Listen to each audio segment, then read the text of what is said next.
السلام علیکم عدنان بھائی، آج رحمۃ اللہ.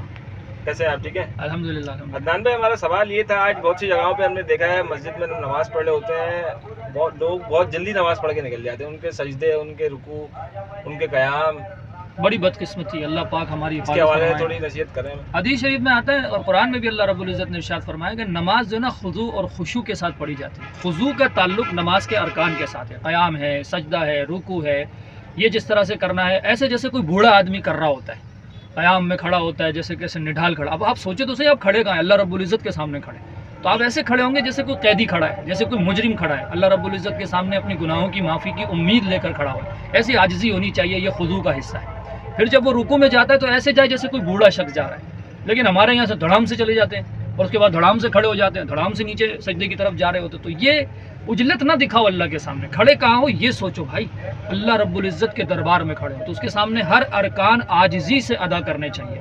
پھر اس کے بعد اس میں تلاوت ہو رہی ہوتی ہے، تو وہ جو تلاوت ہے اس تلاوت میں بھی جلدی مچائی ہوئی ہوتی ہے. اب جیسے مثال کے طور پہ سبحانک اللہم وبحمدک وتبارک اسمک وتعالی جدک ولا الہ غیرک، اس کے سیکنڈ نوٹ کیجیے.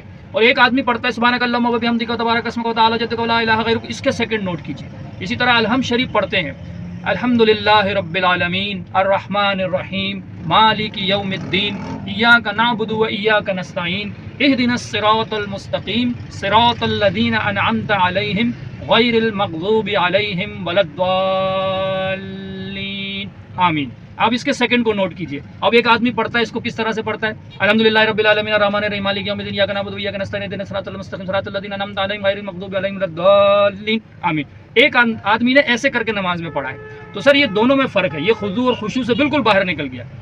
اگر خضوع کے ساتھ پڑھنی ہے تو ٹھہر ٹھہر کر پڑھنا ہے. اللہ اور اس کے رسول کا حکم بھی یہی ہے کہ ٹھہر ٹھہر کر پڑھنا ہے تاکہ سارے ارکان ادا کرتے ہوئے آپ رکوع میں جاتے ہیں تو پڑھتے ہیں سبحان ربی العظیم سبحان ربی العظیم ربی العظیم.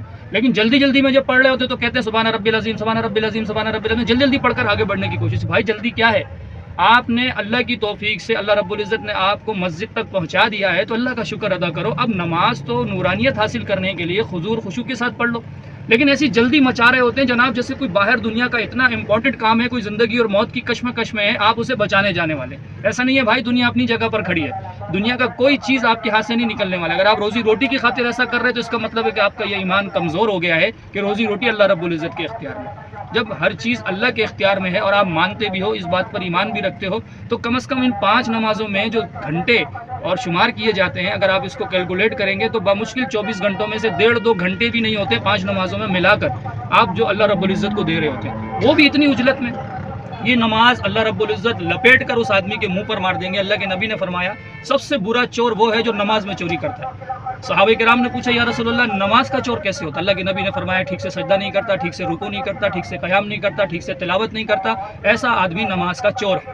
دیکھیں بہت سے لوگ رکوع میں جاتے ہیں اور حکم یہ ہے کہ کھڑا ہو جائے سیکنڈوں کے لیے، اتنی دیر کہ ایک مرتبہ سبحان ربی الاعلیٰ پڑھا جا سکے. لیکن وہ نہیں کھڑا ہوگا، ایسے رکوع میں جائے گا، آدھا کھڑا ہوگا اور واپس سجدے میں چلا جائے گا. اور سجدے سے جب اٹھے گا تو بھی وہ بیٹھتا نہیں ہے، قاعدہ نہیں کرتا، آدھا اٹھتا اور آدھا نماز میں سے واپس چلا جاتا. بھائی ایسی نمازیں پڑھنے کا کیا فائدہ؟ یہ نمازیں نورانیت نہیں ہیں. یہ آسمانوں کی طرف جانے کی بجائے اللہ رب العزت کے دربار میں قبولیت کے بجائے لپیٹ کر اللہ رب العزت آپ کے منہ پہ مار دیں گے. تو بتائیے اس محنت کا کیا فائدہ ہوا؟ تو بھائی ایسی اجلتیں نہ دکھایا کریں. نماز میں سکون سے، آرام سے اور خضوع اور خشوع کے ساتھ نماز پڑھنے کی کوشش کیا کریں. خضوع کا مطلب یہ ہے کہ آپ جب ارکان ادا کریں تو پوری تحمل کے ساتھ، آسانی کے ساتھ اور بہت سلولی، جیسے کوئی بوڑھا نماز پڑھے. اللہ رب العزت اس پہ ہم سب کو عمل کرنے کی توفیق عطا فرمائے. بہت شکریہ عدنان بھائی، آپ نے ہماری رہنمائی فرمائی. جزاک اللہ. آپ کو جزاک خیر عطا فرمائے.